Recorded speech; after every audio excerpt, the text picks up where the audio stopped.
Hi friends, PSC ഐഡിയാസിലേക്ക് എല്ലാവർക്കും സ്വാഗതം. ഇന്നത്തെ ക്ലാസ് PSC സിലബസ് പ്രകാരമുള്ള ഒരു ടോപ്പിക്കാണ് വൈക്കം സത്യാഗ്രഹം. PSCയിൽ ഇമ്പോർട്ടൻ്റ് ആയ ഒരു ഭാഗമാണ് വൈക്കം സത്യാഗ്രഹം. അതുപോലെ തന്നെ 10th level, +2 level, degree levels ഒക്കെ വരുന്ന ഒരു ഭാഗമാണ് വൈക്കം സത്യാഗ്രഹം എന്ന് പറയുന്നത്. ഇമ്പോർട്ടൻ്റ് ആയിട്ടുള്ള ഒരു ഭാഗമാണ് വൈക്കം സത്യാഗ്രഹം. ഈ വീഡിയോ കാണുന്നവർ നിങ്ങൾക്ക് ഉപകാരപ്രദമാണെന്ന് തോന്നിയാൽ ഈ ചാനൽ സബ്സ്ക്രൈബ് ചെയ്യുക. അതുപോലെ തന്നെ തൊട്ടടുത്ത ബെൽ ബട്ടൺ കൂടി എനേബിൾ ചെയ്യുകയാണെങ്കിൽ ഞാനിടുന്ന PSC റിലേറ്റഡ് വീഡിയോസ് നിങ്ങൾക്ക് നോട്ടിഫിക്കേഷനായി കിട്ടുന്നതാണ്. So please subscribe and support. Vaikom സത്യാഗ്രഹം എന്ന് പറഞ്ഞാൽ വൈക്കം ക്ഷേത്രത്തിന്റെ മതിൽക്കെട്ടിന് പുറത്തുള്ള വഴിയിലൂടെ അവർണ ജാതിക്കാർക്ക് സഞ്ചരിക്കാനുള്ള അവകാശം ഇല്ലായിരുന്നു. ഈ വഴി എല്ലാ ജാതിക്കാർക്കും തുറന്നു കിട്ടണം എന്ന് ആവശ്യപ്പെട്ടുകൊണ്ട് നടന്ന സമരമാണ് വൈക്കം സത്യാഗ്രഹം എന്ന് പറയുന്നത്. അപ്പൊ എന്താണ് വൈക്കം സത്യാഗ്രഹം എന്ന് പറഞ്ഞാൽ, വൈക്കം ക്ഷേത്രത്തിന്റെ മതിൽക്കെട്ടിന് പുറത്തുള്ള വഴിയിലൂടെ അവർണ ജാതിക്കാർക്ക് സഞ്ചരിക്കാനുള്ള അവകാശം ഇല്ലായിരുന്നു. ഈ വഴി എല്ലാ ജാതിക്കാർക്കും തുറന്നു കിട്ടണം എന്ന് ആവശ്യപ്പെട്ടുകൊണ്ട് നടന്ന സമരമാണ് വൈക്കം സത്യാഗ്രഹം എന്നറിയപ്പെടുന്നത്. അതുപോലെ തന്നെ സഞ്ചാര സ്വാതന്ത്ര്യത്തിനായി കേരളത്തിൽ നടന്ന പ്രക്ഷോഭങ്ങളിൽ പ്രധാനപ്പെട്ട സമരമാണ് വൈക്കം സത്യാഗ്രഹം. അതുപോലെ ഇന്ത്യയിൽ ഐത്തത്തിനെതിരായി നടന്ന ആദ്യത്തെ സംഘടിത സമരമാണ് വൈക്കം സത്യാഗ്രഹം. ഏതൊക്കെയാണ്? സഞ്ചാര സ്വാതന്ത്ര്യത്തിനായി കേരളത്തിൽ നടന്ന പ്രക്ഷോഭങ്ങളിൽ പ്രധാനപ്പെട്ട സമരമാണ് വൈക്കം സത്യാഗ്രഹം. അതുപോലെ തന്നെ ഇന്ത്യയിൽ ഐത്തത്തിനെതിരെ നടന്ന ആദ്യത്തെ സംഘടിത സമരമാണ് വൈക്കം സത്യാഗ്രഹം എന്നറിയപ്പെടുന്നത്. 1924 മാർച്ച് 30 പുലയ, ഈഴവ, നായർ സമുദായങ്ങളായ കുഞ്ഞാപ്പി, ബാഹുലേയൻ, ഗോവിന്ദപ്പണിക്കർ എന്നീ 3 യുവാക്കളിലൂടെ ആരംഭിച്ച സമരമാണ് വൈക്കം സത്യാഗ്രഹം എന്ന് പറയുന്നത്. വൈക്കം സത്യാഗ്രഹം എന്ന് പറയുന്നത് 3 യുവാക്കളിലൂടെ ആരംഭിച്ച സമരമാണ്. ആരൊക്കെയാണ്? കുഞ്ഞാപ്പി, ബാഹുലേയൻ, ഗോവിന്ദപ്പണിക്കർ എന്നിവരാണ് ആ 3 യുവാക്കൾ. അതുപോലെ തന്നെ 1924 മാർച്ച് 30 വൈക്കം സത്യാഗ്രഹം ആരംഭിച്ചത്. എന്നാണ് വൈക്കം സത്യാഗ്രഹം ആരംഭിച്ചത്? 1924 മാർച്ച് 30. അതുപോലെ വൈക്കം സത്യാഗ്രഹം നടന്ന ക്ഷേത്രമാണ് വൈക്കം മഹാദേവ ക്ഷേത്രം. വൈക്കം മഹാദേവ ക്ഷേത്രത്തിൽ വെച്ചാണ് വൈക്കം സത്യാഗ്രഹം നടന്നത്. വൈക്കം സത്യാഗ്രഹം നടന്ന വൈക്കം മഹാദേവ ക്ഷേത്രം എവിടെയാണ് സ്ഥിതി ചെയ്യുന്നത്? വൈക്കം സത്യാഗ്രഹം നടന്ന വൈക്കം മഹാദേവ ക്ഷേത്രം സ്ഥിതി ചെയ്യുന്നത് വേമ്പനാട്ട് കായലിന്റെ തീരത്താണ്. എവിടെയാണ്? വേമ്പനാട്ട് കായലിന്റെ തീരത്താണ് വൈക്കം മഹാദേവ ക്ഷേത്രം സ്ഥിതി ചെയ്യുന്നത്. ഈ വൈക്കം മഹാദേവ ക്ഷേത്രം കോട്ടയം ജില്ലയിലാണ് കേട്ടോ. കോട്ടയം ജില്ലയിലാണ് വൈക്കം മഹാദേവ ക്ഷേത്രം സ്ഥിതി ചെയ്യുന്നത്. വൈക്കം സത്യാഗ്രഹം ആരംഭിച്ചത് 1924 മാർച്ച് 30. അതുപോലെ വൈക്കം സത്യാഗ്രഹ കാലത്തെ തിരുവിതാംകൂർ ദിവാനാണ് ടി രാഘവയ്യ.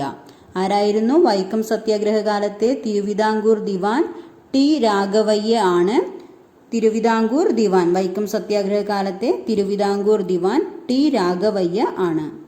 വൈക്കം സത്യാഗ്രഹത്തിന് നേതൃത്വം നൽകിയ നേതാക്കൾ ആരൊക്കെയാണ്? വൈക്കം സത്യാഗ്രഹത്തിന് നേതൃത്വം നൽകിയ നേതാക്കൾ TK Madhavan, K Kelappan, CV Kunhiraman, KP Kesava Menon. ആരൊക്കെയാണ്? TK Madhavan, K Kelappan, CV Kunhiraman, KP Kesava Menon എന്നിവരാണ് വൈക്കം സത്യാഗ്രഹത്തിന് നേതൃത്വം നൽകിയ നേതാക്കൾ. വൈക്കം സത്യാഗ്രഹത്തിന്റെ പ്രധാന നേതാവാണ് TK മാധവൻ. ആരാണ്? വൈക്കം സത്യാഗ്രഹത്തിന്റെ പ്രധാന നേതാവാണ് TK മാധവൻ. അതുപോലെ വൈക്കം ക്ഷേത്ര റോഡും മറ്റ് റോഡുകളും ജാതിമത ഭേദമന്യേ സഞ്ചാരയോഗ്യമാക്കണമെന്നാവശ്യപ്പെട്ട് തിരുവിതാംകൂർ നിയമസഭയിൽ പ്രമേയം അവതരിപ്പിച്ച വ്യക്തിയാണ് N കുമാരൻ. ആരാണ്? N കുമാരൻ. N കുമാരനാണ് വൈക്കം ക്ഷേത്ര റോഡും മറ്റു റോഡുകളും ജാതി മതഭേദമന്യേ സഞ്ചാരയോഗ്യമാക്കണമെന്ന് ആവശ്യപ്പെട്ട് തിരുവിതാംകൂർ നിയമസഭയിൽ പ്രമേയം അവതരിപ്പിച്ച വ്യക്തി. വൈക്കം സത്യാഗ്രഹത്തോടനുബന്ധിച്ച് മധുരയിൽ നിന്ന് വൈക്കത്തേക്ക് ജാഥ നയിച്ച ദേശീയ നേതാവ് ആരാണ്? ദേശീയ നേതാവ് EV രാമസ്വാമി നായ്ക്കർ. EV രാമസ്വാമി നായ്ക്കർ ആണ് വൈക്കം സത്യാഗ്രഹത്തോടനുബന്ധിച്ച് മധുരയിൽ നിന്ന് വൈക്കത്തേക്ക് ജാഥ നയിച്ച ദേശീയ നേതാവ്. അതുപോലെ വൈക്കം സത്യാഗ്രഹത്തിൽ പങ്കെടുത്ത ശ്രീനാരായണ ഗുരുവിന്റെ ശിഷ്യന്മാര്. വൈക്കം സത്യാഗ്രഹത്തിൽ പങ്കെടുത്ത ശ്രീനാരായണ ഗുരുവിന്റെ ശിഷ്യന്മാർ ആരൊക്കെയായിരുന്നു? സ്വാമി സത്യവ്രതൻ, കോട്ടുകോയിക്കൽ വേലായുധൻ. ആരൊക്കെയാണ്? സ്വാമി സത്യവ്രതൻ, കോട്ടുകോയിക്കൽ വേലായുധൻ എന്നിവരാണ് വൈക്കം സത്യാഗ്രഹത്തിൽ പങ്കെടുത്ത ശ്രീനാരായണ ഗുരുവിന്റെ ശിഷ്യന്മാർ. വൈക്കം സത്യാഗ്രഹികൾ സത്യാഗ്രഹാശ്രമമായി ഉപയോഗിച്ച ശ്രീനാരായണ ഗുരുവിന്റെ ആശ്രമം വെല്ലൂർ മഠം. വെല്ലൂർ മഠമാണ് വൈക്കം സത്യാഗ്രഹികൾ സത്യാഗ്രഹാശ്രമമായി ഉപയോഗിച്ച ശ്രീനാരായണ ഗുരുവിന്റെ ആശ്രമം.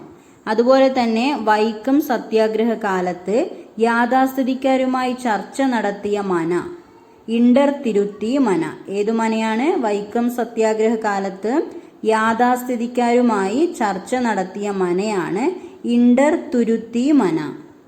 വൈക്കം സത്യാഗ്രഹത്തോടനുബന്ധിച്ച് സത്യാഗ്രഹം നടത്തിയ അഹിന്ദുക്കൾ ആരൊക്കെയാണ്? വൈക്കം സത്യാഗ്രഹത്തോടനുബന്ധിച്ച് സത്യാഗ്രഹം നടത്തിയ അഹിന്ദുക്കൾ ജോർജ് ജോസഫ്, PM സെബാസ്റ്റ്യൻ, അബ്ദുൾ റഹിമാൻ.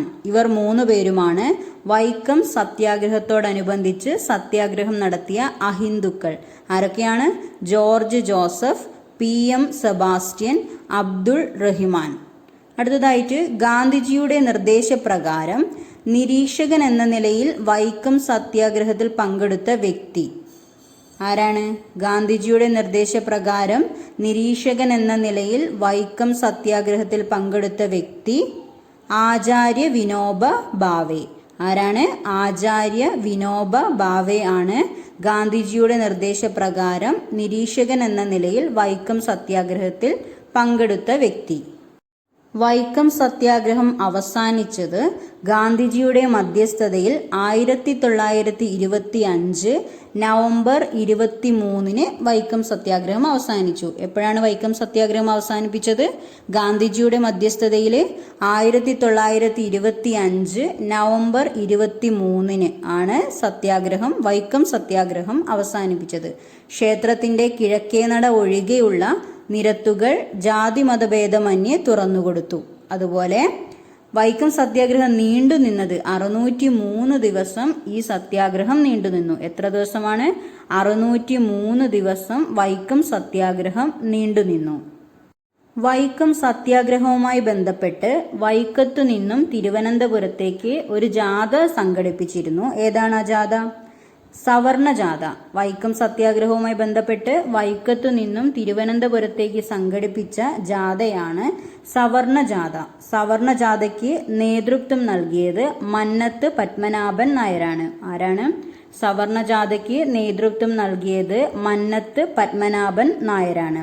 സവർണ ജാഥ സംഘടിപ്പിക്കപ്പെട്ടത് 1924 നവംബർ 1 എന്നാണ് സവർണ ജാഥ സംഘടിപ്പിക്കപ്പെട്ടത് 1924 നവംബർ 1. ഗാന്ധിജിയുടെ നിർദ്ദേശപ്രകാരമാണ് സവർണ ജാഥ സംഘടിപ്പിച്ചത്. ആരുടെ നിർദ്ദേശപ്രകാരമാണ്?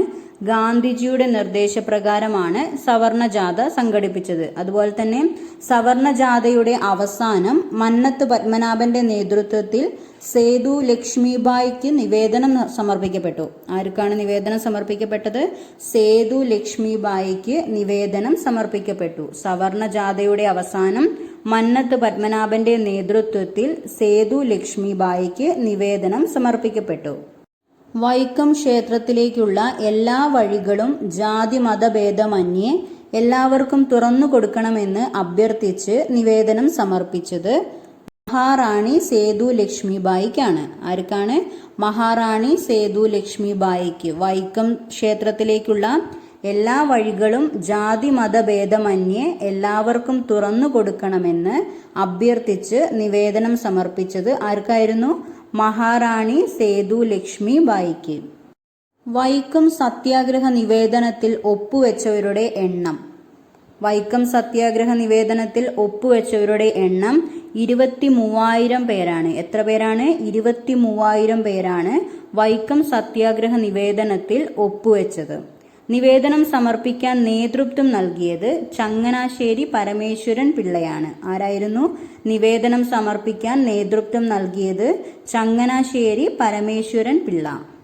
വൈക്കം സത്യാഗ്രഹ സ്മാരകം സ്ഥിതി ചെയ്യുന്നത് എവിടെയാണ്? വൈക്കം സത്യാഗ്രഹ സ്മാരകം സ്ഥിതി ചെയ്യുന്നത് വൈക്കത്താണ് വൈക്കം സത്യാഗ്രഹ സ്മാരകം സ്ഥിതി ചെയ്യുന്നത്. തിരുവിതാംകൂറിലെ എല്ലാ ക്ഷേത്ര നിരത്തുകളും എല്ലാവർക്കും ആയി തുറന്നുകൊണ്ടുള്ള വിളംബരം പുറപ്പെടുവിച്ച വർഷം 1928. 1928 തിരുവിതാംകൂറിലെ എല്ലാ ക്ഷേത്ര നിരത്തുകളും എല്ലാവർക്കുമായി തുറന്നുകൊണ്ടുള്ള വിളംബരം പുറപ്പെടുവിച്ചത്. ഇത്രയും കാര്യങ്ങളാണ് വൈക്കം സത്യാഗ്രഹത്തിൽ നമുക്ക് മെയിനായിട്ട് പഠിക്കാനുള്ളത്.